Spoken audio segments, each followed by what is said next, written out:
So I wanted to do a demonstration of using the RO-90, not just showing you the specs. So I looked around the house, and this is a project actually I've neglected for a number of years. It's a cabinet I built a long time ago out of red oak and some red oak ply. It's a very simple design and cabinet, but it's made to hold, you know, all those goofy things that you don't know where to put out here on the patio. Plus I used to do a lot of entertaining out here, so it was nice to have basically an 11.5 square foot buffet table up against the wall. The problem is that this portion here gets sunlight during the summer from the early mornings up until about high noon, 1 o'clock. And it's actually to the point where when you touch this, I seriously felt like I burned myself. It is that ridiculously hot. So the problem is the soft grain in between the hard grain expanded more, so you have a really, really bumpy surface. So it's something that you're going to want to take care of with a disc mode like you would have on the RO-90. Of course, you could also use it on some of the larger sanders. After you've taken care of some of those bumps, you might want to do some work with the random orbit, or in my case, since I do have the RS2E, that's actually my preference for keeping this whole surface flat, would be to, after I disc mode down the rough spots, is to go across it with the RS2E. Now what I will be using this for as well, though, besides hogging off these nasty bumps that are on the top, is to go and clean up these rails and stiles a bit. The ones on this side here need a little bit of touch-up. The rest of the cabinet actually looks pretty good. This is a really durable varnish. It's Epiphane's varnish. It's made for yachts, so if it can sit out at sea getting salt spray all year long and double the sunlight because of the reflection off the water, it pretty much can handle anything. Just here with the thermal expansion that took place, and then on these parts here, this wood here became a little bit bleached, although since this is just 12mm ply, oak face ply, I'm not going to take a power tool to it. I'm just going to use a simple block. I just take a simple sanding block like this, go with the grain just to knock it down a little bit and make sure I don't burn through the veneer. So that's about it. We'll get a chance to see how it works in all these narrow areas. I'll put it in, I'll try a couple of the different heads where it's appropriate and see how it goes.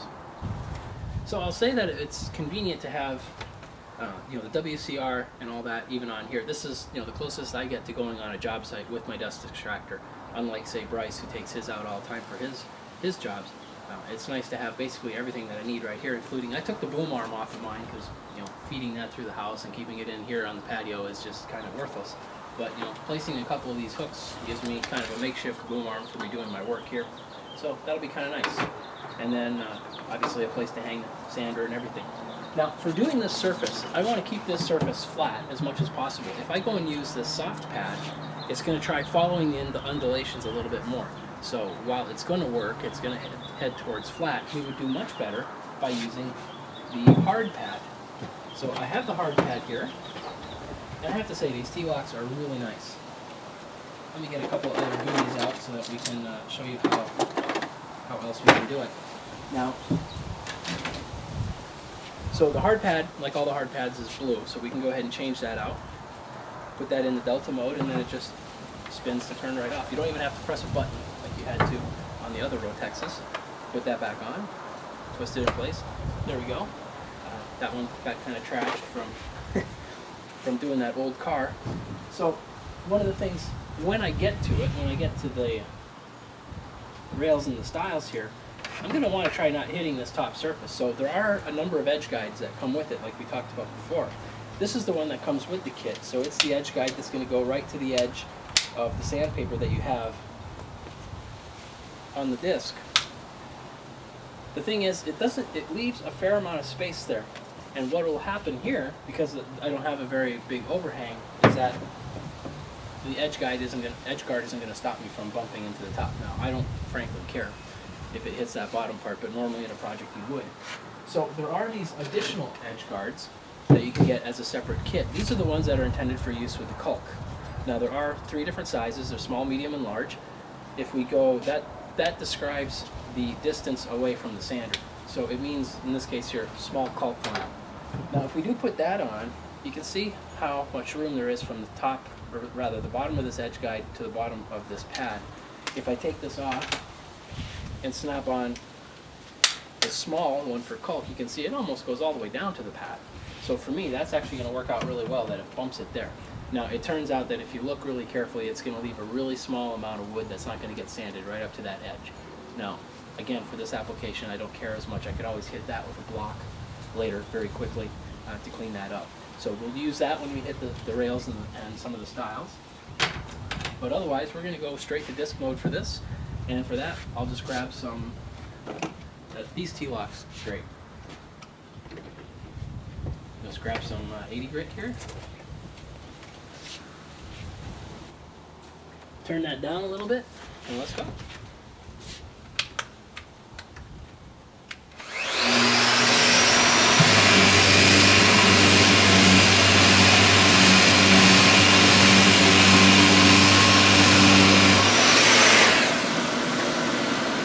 Now you should have been able to see there's not a lot of dust flying off that, but I'm going to move the camera in so you can see this coming down because it's actually just shredding this stuff off. Alright, so you're going to be able to see this pretty quickly. You saw how fast I was doing that surface, and this feels smooth. And let's go at it with the rest of this now.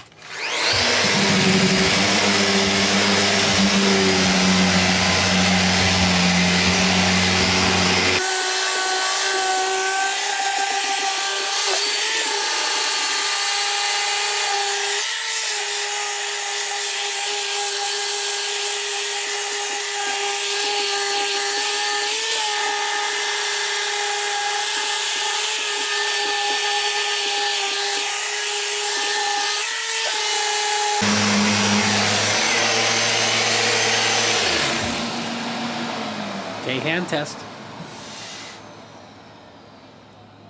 Not a lot of dust left on that. And that's obviously some pretty dry wood. In fact, we could take a look at that pad. That was a brand new sheet.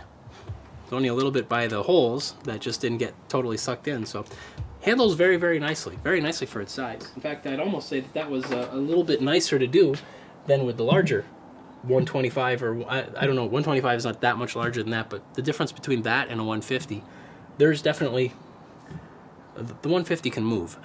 So you'd have to taper down its speed. Now the Sun won that battle. That was not there up until the monsoon last summer, when it was just soaked for days and days and days and then cooked. That thing split. So I'm gonna do something to fix that, and I'll end up posting a blog entry about that on how to do it. So, feels really good though. At this point, I don't even know if I'd want to bother with taking out the RS2E. That went pretty quickly. So, but I'm not going to do the rest for you on film. Alright, so for doing this part down here, I mean, this size head is going to be absolutely perfect for this. It covers the whole stile, whole rail. The rail, again, I'm going to go ahead and use one of the edge guards to protect it. This little fine edge here, I'm probably going to use a delta pad on that, just because with this one here running around in circles, even in a random orbit mode, it's going to tend to want to make the sander climb. Whereas with the other one vibrating back and forth, you should be able to keep a straighter line a little easier. So let's go ahead and soften that up. This one here is actually doing alright. It's this one here that really got cooked as well.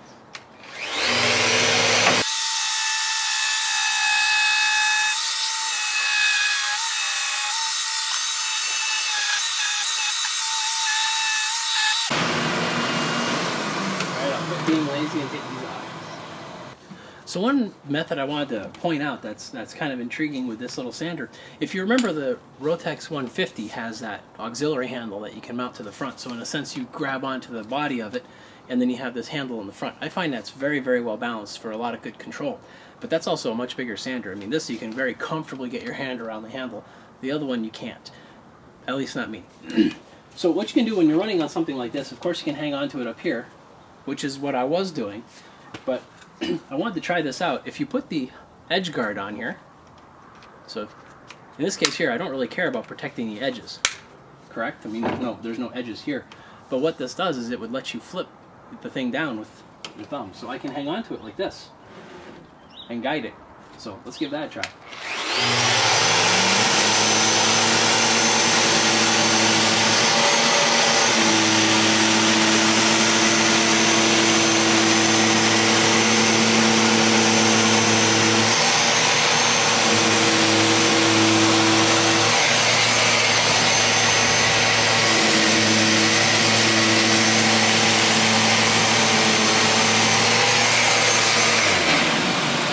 That's a winner.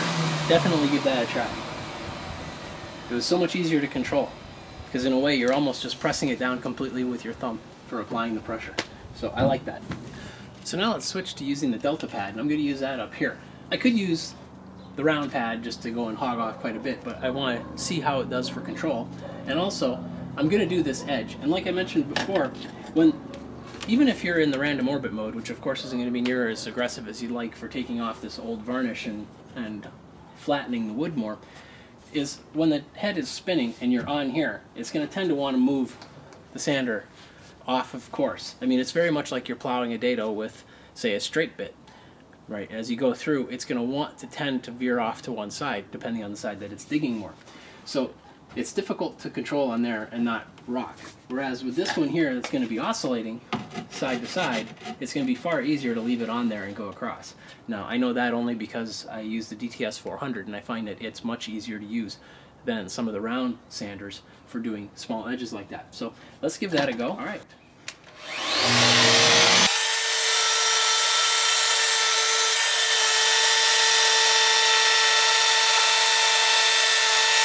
Now, this isn't something that you can see, but it was interesting to watch. As I was going across here, I could see some dust being kicked up, but it was getting sucked away for the most part. There's a little bit more here, so I probably need to turn up the suction for this because it actually has a whole set of vents here. So as that dust gets kicked off, it gets sucked into these vents. So that's kind of nice. So we'll crank this up a little bit higher so that it doesn't leave a trail. This is obviously not quite as flat as the day I assembled it.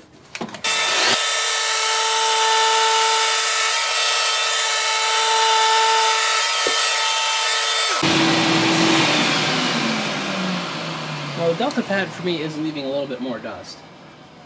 But it seems like in this case here, this whole rail, it's only here it's leaving dust. So I don't know, it might be, again, this has gone through a lot of weathering.